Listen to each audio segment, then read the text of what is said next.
This movie is 2 hours and 45 minutes long. That's 5.5 hours of my goddamn life wasted on that one movie. One movie. Worst movie ever! The movie in question, as you may have guessed from the thumbnail, is Boyhood. Boyhood was released in 2014, but of course it took 12 years to make. That's what made this film unique. This was the standout point of the film. But generally films have a beginning, a middle, and an end. A basic story structure. This isn't so much a film as it is a YouTube video. A terrible YouTube video. Normally when we do these worst movie evers, I run down the story and allow you guys to decide if the story is actually terrible. Here's the story of Boyhood.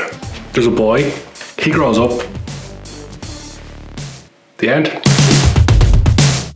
That's basically what this movie is, and you're probably going to go, yeah, that's the whole point. They're showing a real kid growing up because they got the same kid to be in the film every year for 12 years and same actors, so they create this fictional life and you see a glimpse of each year of this kid's life from a certain point to a certain point. So not too long ago I saw a YouTube video where a guy took a photograph of his daughter every day for the first 18 years of her life, and that video was fantastic. It took about 5 minutes to watch and it was way more impactful than Boyhood and achieved the exact same story, except her life was real. This movie is 2 hours and 45 minutes long, and as I said in the opening, I've now watched it twice. So when it came to working on what was the worst movie ever, this is a serious contender. So I'll try to run down the basics of it, and then you guys can decide in the comments whether this is actually a good movie or a bad movie. Maybe you watched it once and at the time you thought, hey, this was interesting enough.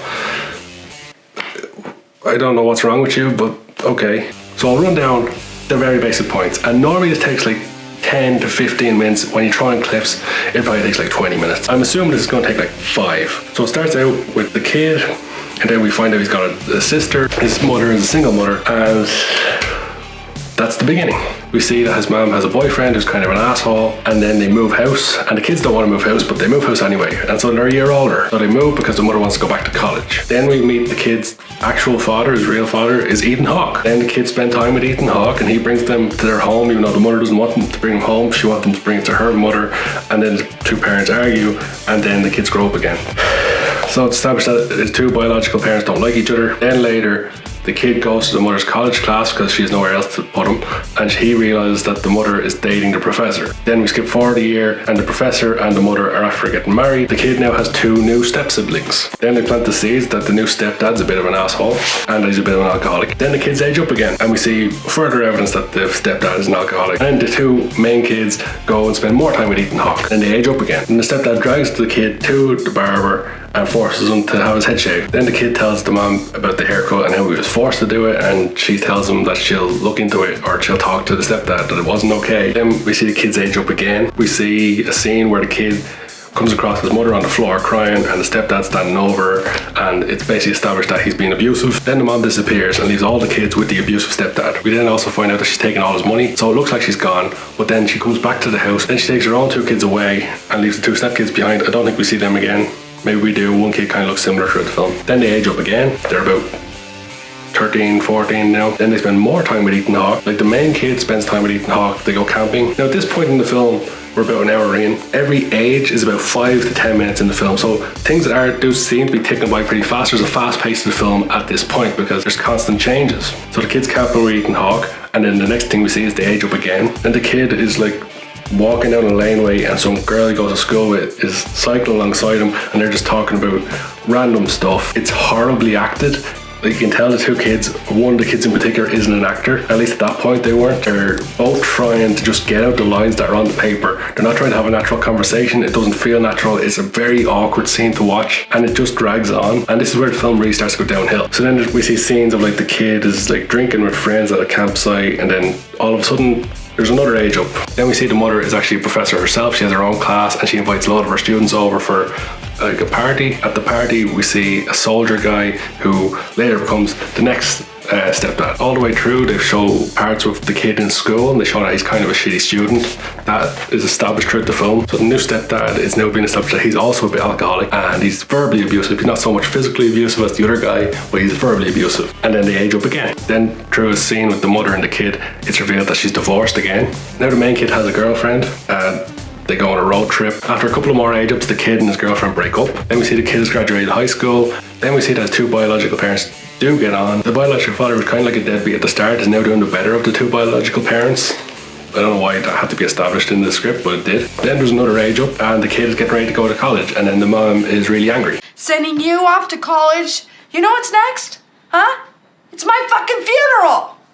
And she basically just tells him to go, and that's the last time we see her in the movie. He's in his final year now. The kid goes to college, he meets his roommate. His roommate and his roommate's girlfriend invite him to go hiking, and there's another girl there. They take mushrooms, and then they go walk in the mountains, and they sit down and they watch the other two who come with them, and there's a terribly awkward scene to end the film where the guy and the girl are sitting, and they keep looking at each other.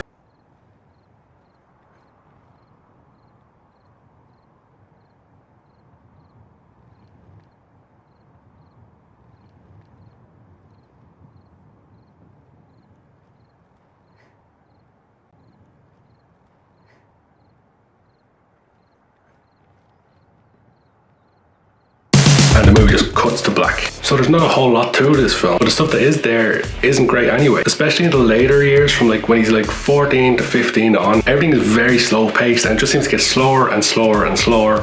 Maybe they're trying to find out that the kid's getting more awkward, because he has a lot of awkward interactions with people, but it just slows down the film so much. First hour goes by fairly quickly when you're watching this, but then you're still left with an hour and 45 minutes that just drags and drags and drags. And there's nothing wrong with slow paced films if they're done the right way, but this film wasn't. And yeah, they had 12 years worth of footage, but it seems like they recorded for an hour every year, because I can't see what else they did. Just because this film took a long time doesn't mean it's a good film. There's no story to it. The acting is terrible for the most part, and yet somehow this film was nominated for 6 Academy Awards, and Patricia Arquette won Best Supporting Actress, which I don't think is unjust. I think she was very good in the film. Across the 12 years, she obviously put in a good bit of work into the character. Her character had a weird ending with like her just giving out to her son, telling him to get lost basically. And her character also had a really weird arc where she was trying to be the really supportive mother. She's doing everything she can to give her 2 kids the best life. She works hard and also balances college so she can get a better job,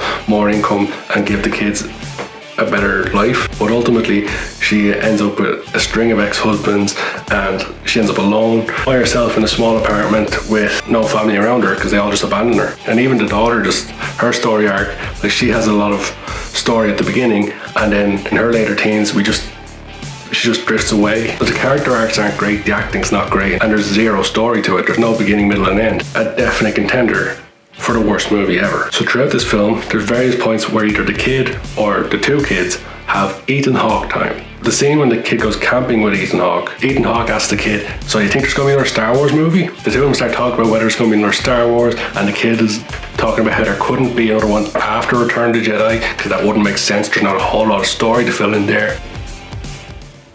If only they knew. If only they knew.